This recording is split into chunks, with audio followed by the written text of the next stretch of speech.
नुकतेच लोकसभेच्या निवडणुकीनंतर आता महाराष्ट्रामध्ये विधानसभा निवडणुकीचे वारे जोरदार वाहू लागले आहे।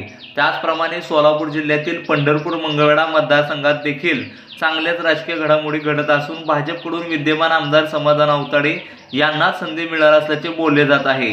तर प्रशांत परिचारक, अभिजित पाटील यांची देखील भूमिका महत्त्वाची समजते।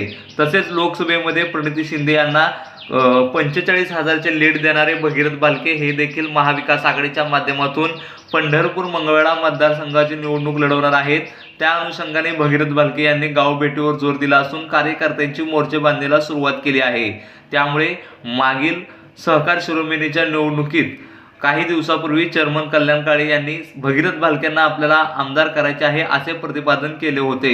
त्यामुळे महायुती आणि अजित पवार गटात असणारे चेअरमन कल्याण काळे भगीरथ भालके यांना आमदार करण्यासाठी मैदानात उतरणार की उपमुख्यमंत्री अजित पवार व पक्षश्रेष्ठीचा आदेश पाळून फारकत घेणार हे देखील पाहणे तितकेच गरजेचे आहे। Bureau report, Solapur viral, Pandharpur.